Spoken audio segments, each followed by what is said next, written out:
Eu sou o Bruno Sancari e eu jamais beijaria minha esposa morta. Eu sou o Gustavo Lomba e há um segredo muito obscuro nas terras onde eu moro. Eu sou o Jackson Lima e eu construí uma cerca. Vamos falar nessa análise do Patuscado do episódio de hoje sobre o filme Pet Sematary, né? Ou Cemitério Maldito aqui nas terras tupiniquins. Este filme que nós vamos falar não é os filmes mais recentes, aqui dos anos 2000, né? Nós vamos falar do primeiríssimo filme, do filme original, que me foge o ano agora, estava com o ano na cabeça agora, mas já será revelada essa informação para vocês. E estaremos analisando eles aqui nesse episódio. Mas antes, curta o vídeo, se está no Spotify, clica lá nas 5 estrelinhas, coloca a descrição, faz toda aquela questão bonitinha que é para deixar a interação bem legal ali, comenta, interage, vai no @patuscada em qualquer rede social, você dá um @patuscada, vai encontrar a gente, segue lá, manda mensagem pra gente, você vê que a gente não tá postando nada nas redes sociais, fala assim, por que vocês não estão postando nada na rede social? Para jogar na nossa cara que a gente tá preguiçoso, mas nos acompanhem por lá. Enquanto isso, eu estou consultando que o filme é de 1989. E é isso. Gustavo Lomba, sinopse. Maravilha, maravilha.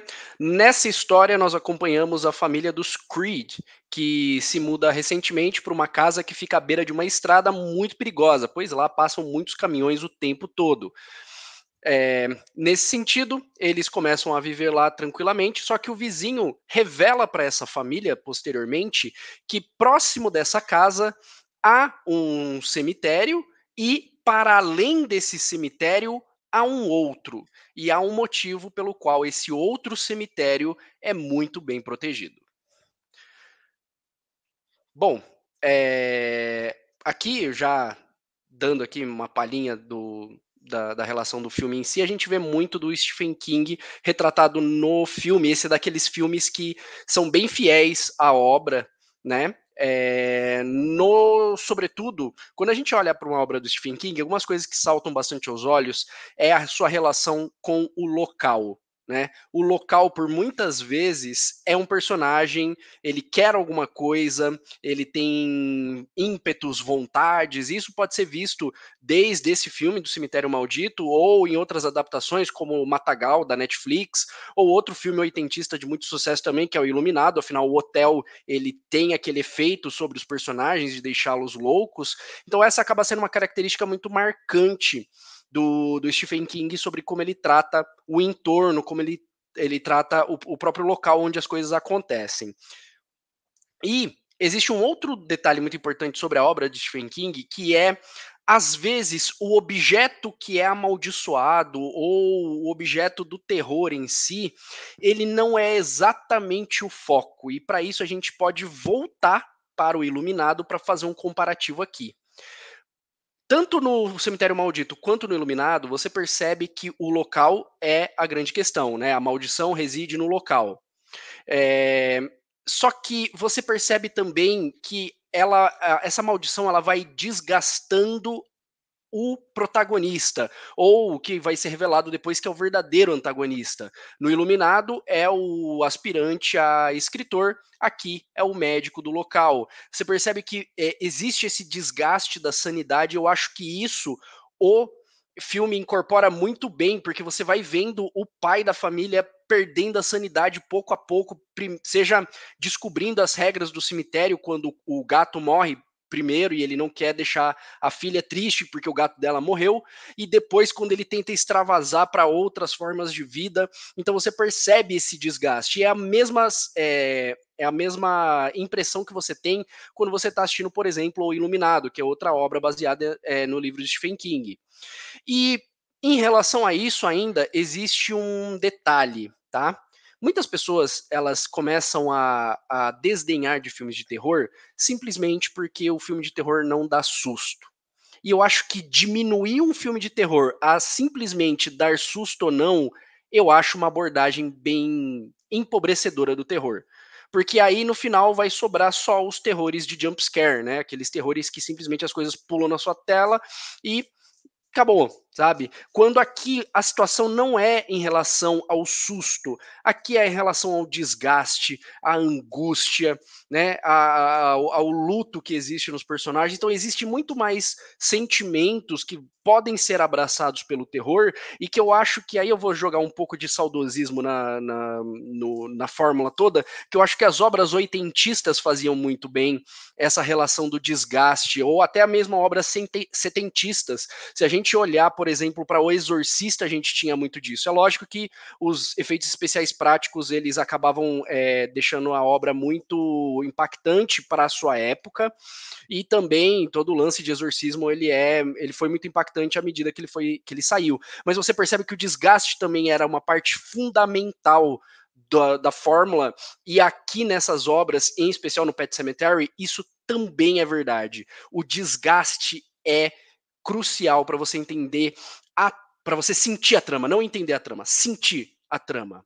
Muito mais do que susto. Susto você não vai ter. Principalmente, 2024 você consegue obras que te deem susto, mas aqui a gente tem uma relação muito maior em relação ao homem perdendo a sua humanidade. E um último detalhe que eu gostaria de mencionar, que também parece uma espécie de assinatura de Stephen King, é em relação a alguns personagens monstruosos, com várias aspas, mas que eles são tangenciais à história, eles não são diretos. Um exemplo que eu posso dar muito claro nisso é no filme Jogo Perigoso, onde você tinha lá a protagonista que estava presa na cama e ela não conseguia sair de lá e ela era visitada por uma figura. Aquilo não era central à história. Depois passa a ser, porque tem uma reviravolta ali no meio da história, no meio do filme, em direção ao fim. Mas aquela figura, ela começa com uma coisa não direta na premissa da história e acaba fazendo parte posteriormente. Em outra obra do Stephen King, 1922, você tem a mesma relação, só que dessa vez é o alter ego do protagonista, né? Em que ele fala que quando ele ficava pensando demais, ele conversava com um outro eu dele, que tinha um nome específico. E aqui a gente tem a irmã da esposa do doutor, que é a mulher que tinha uma condição lá, que ela se retorcia todo, que eu acho que aqui o susto não foi bem trabalhado, mas a maquiagem foi trabalhada e a expressão corporal da atriz foi trabalhada de tal modo que a angústia, olha de novo, aparecendo, é muito grande quando ela aparece em cena. E os devaneios que a esposa tem com essa personagem, eu acho que são muito interessantes e também funcionam como uma assinatura do próprio Stephen King. Para variar, coberto de razão, né? Para variar, coberto de razão. Pô, deixa eu contar para todo mundo, né, como é que a gente chegou nesse filme aqui, né? Fazia muito tempo que eu não escutava Ramones e, adolescente, eu escutei muito Ramones.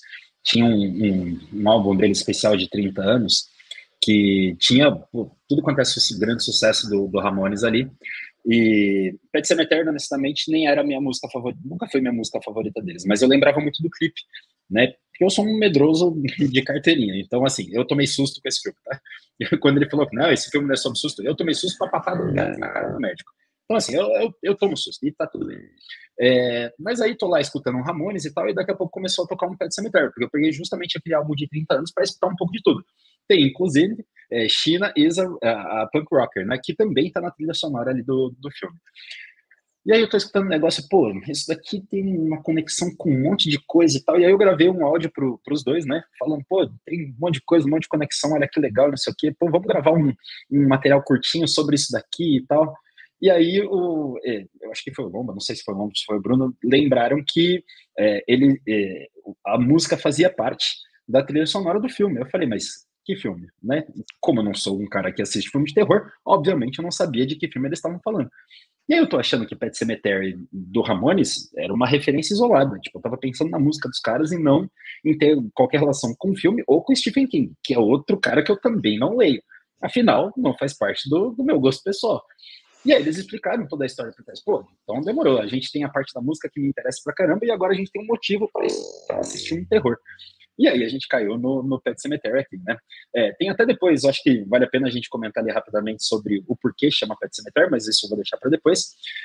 Queria falar rapidamente sobre a trilha sonora, né? Primeira parte do Ramones, que honestamente é incrível. A cena do atropelamento tem uma das músicas muito clássicas, então, por favor, escutem. Chinesa Punk Rocker, esse som é maravilhoso. E se você está começando a tocar guitarra, violão, ótima música para começar a aprender. Pet Sematary não é tão fácil, então vai pro China. Ok. E aí, né, a música de encerramento do filme é justamente a que dá tema pro filme, dá tema pra música, para aquele clipe todo que mostrava realmente um cemitério. E nunca tinha feito muito sentido para mim porque que eles cantavam uma música sobre um cemitério que as coisas voltavam à vida, né? Foi bom, eles devem gostar dessa temática aí, é um negócio muito mais psychobilly do que de punk. Mas beleza, vamos embora, né? Os caras já eram bem estranhos mesmo. De repente fazia sentido pros caras ali. Mas a trilha sonora, na verdade, ela foi composta pelo Elliot Goldenthal, né? E esse cara, ele fez outros filmes, né? Como o Drugstore Cowboy e o Alien 3. Então, tipo, ele também experimentado na indústria do cinema, mas principalmente fazendo trilhas sonoras. E aí, o que o Lomba comentou com relação às ligações ali, por exemplo, com o Exorcista, o estilo da composição da trilha sonora é muitas vezes comparada com a trilha sonora que o Jack Nitzsche fez para o Exorcista. E o tema, né, o tema principal da música ali, ele também está muito ligado, de alguma forma, àquele Amityville Horror, né? É uma série de filmes, na verdade, mas tem um filme clássico antigueira lá dos anos 70, se eu não me engano, de 77. E, enfim, você começa a fazer uma série de outras relações ali com as músicas do filme, né? Enfim, trilha sonora muito firmeza, acho que valeu muito a pena. É interessante que tem um coral de garotos, né, que chama Coral de Meninos Zaratrusta, que faz todos os vocais da trilha sonora, né? É a orquestra de St. Luke que faz toda a orquestração que eles colocam ali no meio. Então, assim, tem um trabalho muito firmeza por trás dessa trilha sonora, e que no fim das contas o que acabou levando a gente lá era um punk rock, um punk sujo que o Ramones trazia, tá ligado? Mas tem uma puta construção musical em cima do negócio, que foi o filme que inspirou os caras a fazer o negócio. Então, assim, resumidamente, escute Ramones, pegue esse álbum de 30 anos, aquele maravilhoso, escute de ponta a ponta. Como todas as músicas são curtinhas, você vai escutar rapidinho esse CD. Vai ser incrível. E depois aproveita para assistir esse filme aqui, que já que a gente já pegou a versão clássica, né, e eu prefiro os filmes mais antigos, você vai se deliciar com aquele gostinho de anos 80 ali nas filmagens. E aí, só para finalizar, cara, o Bruno fez um comentário no nosso grupo ali que era, pô, tudo podia ter sido resolvido com uma cerca. E realmente, uma cerca tinha resolvido boa parte das coisas. Ou quando viu que tava dando merda, os caras acabaram de chegar na casa, todo mundo tava se quebrando, quase morrendo já. Vai embora, velho. Vai embora, tá caçando nessa porra e vai embora, porque não tinha como dar certo. Sim, acho que quando você mandou o áudio falando da música, eu lembrei do filme não por ter assistido o filme antes, né? Assisti o filme agora, mas muito porque teve as adaptações mais recentes. Agora a gente, nos anos 2000 aqui, dos anos 2010, a gente teve as adaptações mais recentes, teve 2 filmes. O último, inclusive, saiu no ano passado, que aí é Pet Sematary, A Origem ou A Lenda, que aí conta sobre a história do cemitério em si, né? O que originou o cemitério. E aí a gente tem os outros filmes que são os originais. A gente tem o de 89 e depois tem uma continuação que vem ali uns 3 anos depois, que continua o filme original ali também. A gente não assistiu essa, né, em nenhum momento. Algo que eu gosto bastante, e aí, vendo esse filme e pensando bastante sobre isso, eu fiquei refletindo que, geralmente, os filmes que são baseados nas obras de Stephen King são muito bons. Eu gosto das adaptações. Às vezes tem adaptações que elas são controversas até pelo próprio autor, né? Se a gente fala muito do Iluminado, mas para o autor ele sempre vai se referir ao Iluminado que foi feito para TV e que é pouco conhecido. E aí você vai ter o Iluminado que é o grande conhecido, que a gente tem a ceninha ali da criança e tudo mais, no corredor emblemática e tudo, que a cena do próprio elevador, que foi referenciada em diversos outros filmes e etc. Então, assim, a gente tem muito boas adaptações. Eu lembro que a primeira adaptação de Stephen King que eu assisti, que eu gostei muito, foi Christine. E Christine era um filme que eu adorava assistir, passava na sessão da tarde, no Cinema em Casa, no SBT. E era um filme muito bom, porque ele construía bem essa tensão. E é engraçado porque não é um filme igual vocês comentaram, né? Assustador, que mostra cenas horripilantes e tudo mais. Ele tem a tensão que é trabalhada. Eu acho que esse jogo da tensão é bem legal. Se a gente for olhar para Pet Sematary, até a gente ter o grande finale, né? Começar a ter mortes e coisas, impactos grandes, é na meia horinha do filme, final do filme, que a gente vai ter essa reviravolta. A gente tem as mortes antes, né? Do gato, depois da criança e etc.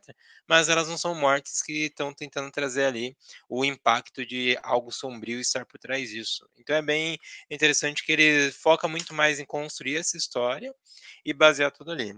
Mas algo que eu gostei muito foi o uso e aí depois a gente consegue ver isso em outras obras também, né? Mas foi o uso do fantasma amigo, né? O Gasparzinho, que aí ele vem ali para ajudar. E eu gostei muito dele estar, a figura dele ser assustadora, né? Ele é desagradável você olhar, a forma que ele morreu não foi bonita. E a gente vê aquilo, mas ele tá fazendo ali um papel de bom. Então é engraçado que ele brinca com isso, né? Ele fala, olha, você tá aqui, ficaria assustado com isso, mas esse cara tá tentando ajudar você, tá falando para você pôr uma cerca em volta dessa casa aí, você não tá ouvindo. Então, eu gostei bastante disso. Como é um filme também que a gente tá vendo ali, que é antigo, a gente assistindo agora vai achar bem mais lento e tudo mais. Tem algumas cenas até que eu fiquei olhando que eu ficava, cara, por que foi dirigida dessa forma, né? Tipo, tem uma cena em questão que o casal tá conversando, aí a mulher acaba de contar uma história triste da infância dela, ligada à irmã, aí ele beija ela, joga ela na cama, e depois ele sai e fala, vou pegar um sedativo pra você, e aí eu fico, cara, porque ele fez esse jogo, e aí é muito complexa essa montagem de cena, sabe? Mas tirando esses pontos, e aí, é claro, a gente vai ter detalhes ali de como foi adaptado.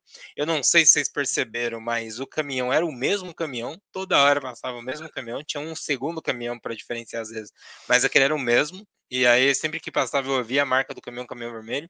E o personagem que faz o motorista do caminhão era o mesmo também. Então, o cara que atropelou a criança era o mesmo que deu carona para a mãe depois.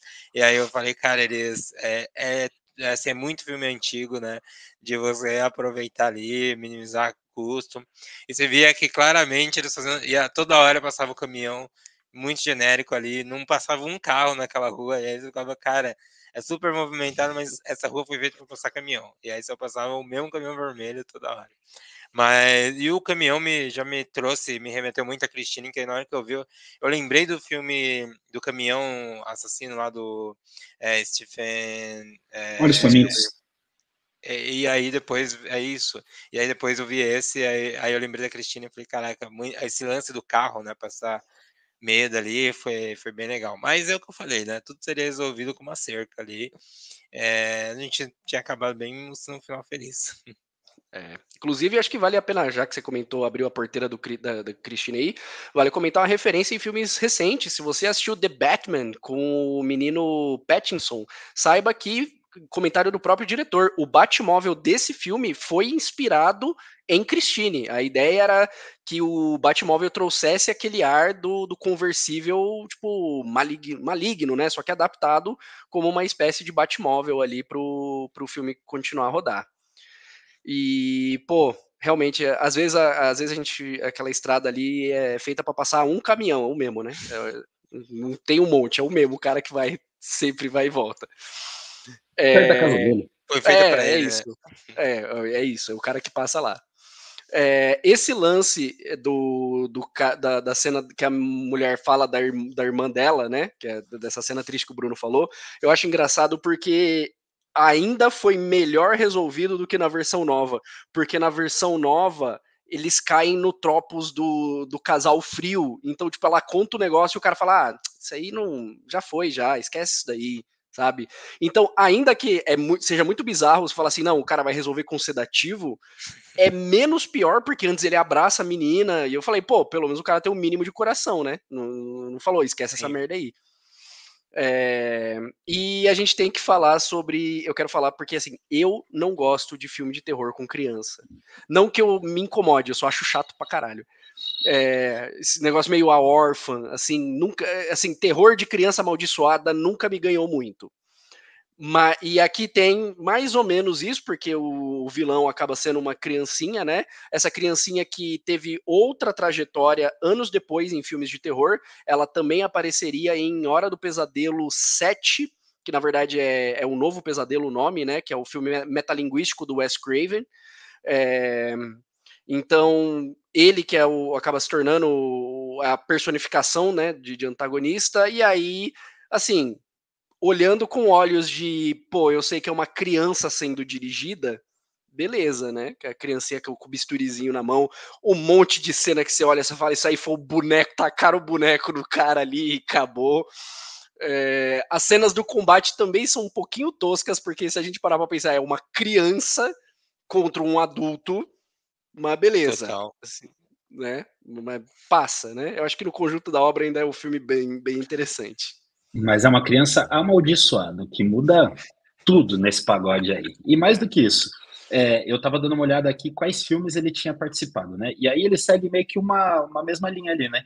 Tem o Cemitério Maldito, tem o Novo Pesadelo, que é o do Fred Krueger, tem o Novo Nightmare do Dylan, mas também tem um Tira no Jardim de Infância, tem Confusão em Dose Dupla, tem umas coisas, Escola de Surf, tem assim, tem umas coisas muito boas, e tem até o Cemitério Maldito, né? Então, enfim, ele participou de bastante coisa, e só para finalizar, ele participou do Spawn também, mas aí da animação. Então, tem bastante coisa legal desse cara aí que fez o Gage. Isso aí é delicado. Bom, mas eu acho que no geral, eu diria que é uma recomendação, principalmente se você gosta de obras oitentistas, que é o Carlos Jackson também, não preciso nem perguntar. Filme velho. Filme É, velho. Bora. eu acho que incorpora bem a ideia, e aquilo, você tem que assistir um pouco com o coração aberto para lembrar que é um filme da época, né? Como o Bruno falou, o ritmo é muito diferente do filme de terror de hoje, mas eu acho que nesse sentido existe um pouquinho mais de cuidado em amarrar as ideias do roteiro, coisa que tem muito filme hoje em dia que é só, olha, a cada 15 minutos taca um negócio na tela e vamos disso mesmo, sabe? Vejo que é um Tem ponto mais positivo poesia, isso né? por ser uma adaptação também, né? Aí você consegue desenvolver melhor, amarrar melhor as coisas, porque você tem uma obra base, né? Hoje, quando os roteiros são mais autorais, às vezes as pontas soltas ficam muito mais evidentes, né? Então, eles tiveram tempo para trabalhar em cima de uma obra ali, né? Com E outra, certeza. budget desse tamanhozinho aqui, poucos efeitos visuais, né, carregados ali no negócio. Eu acho que talvez o grande destaque de efeito visual seja o fantasma e o olho do gato. Tipo, não tem nada de muito especial. E assim, já arrebentaram fazendo isso, cara. Contaram muito bem a história ali. Me deu susto, né? Eu continuo não gostando de filme de terror, eu continuo com medo. Provavelmente eu vou sonhar com isso. Mas tá valendo. Foi uma Ah, experiência legal. detalhe O meu muito segundo filme importante de terror. aqui, antes que eu esqueça, né? Muito bom ver o próprio Stephen King no filme, né? A gente tem um momento Stan Lee ali que ele aparece. No trailer, eu assisti o trailer antes, eu tava até mostrando pra minha esposa o trailer do filme que eu tinha que assistir. E aí eu vi nele e falei, pô, que legal, né? O Stephen King tá aqui tá no filme. Então foi bem legal ver ali a participação dele. Achei bacana, né? Ele aparece ali como o padre no enterro ali de uma das personagens ali que vem a falecer. Então é bem legal ali essa participação especial. Bom, senhores, foi isso. Um ótimo filme aí que a gente assistiu. Fica aí a recomendação para quem gostou. Recomendação também do livro, né? O senhor Gustavo Lomba aí também leu o livro, então acho que vale ir às obras ali. Esse que é um autor que tem diversos manuscritos escritos, né? Não só livro, a gente vai ter ele tem de tudo. Então é coisa pra caramba. E não só terror, né? Tem, não só terror, tem de tudo. Literalmente tem de tudo, o cara escreve muito. Mas fica aí, tem a porteira abriu, né? Quem gostou já vai no Christine, vai ver outros filmes que tem o Cujo também, são outros filmes que às vezes são bem mais underground, bem mais antigos, né? Que a galera não conhece. A Netflix recentemente começou a adaptar muita coisa de Stephen King, mas tem muita coisa antiga também, né? E tem muita coisa noventista pra quem gosta de drama, né? Pô, vamos falar de, né? Espera de um Milagre. Um filme Sim. que fez todo mundo chorar, né? O do Prisioneiro, que no Brasil é Um Um Sonho sonho de de liberdade. Liberdade. Um Sonho de Um perigo Liberdade. para quem tem o coração fraco. Um perigo. Total, total. Mas é isso. Muitas obras aí, vai lá assistir. Eu sou o Bruno Sancar. Eu sou o Gustavo Lomba. Eu sou Jackson Lima. Esse foi o Pato Escada. Tchau, tchau.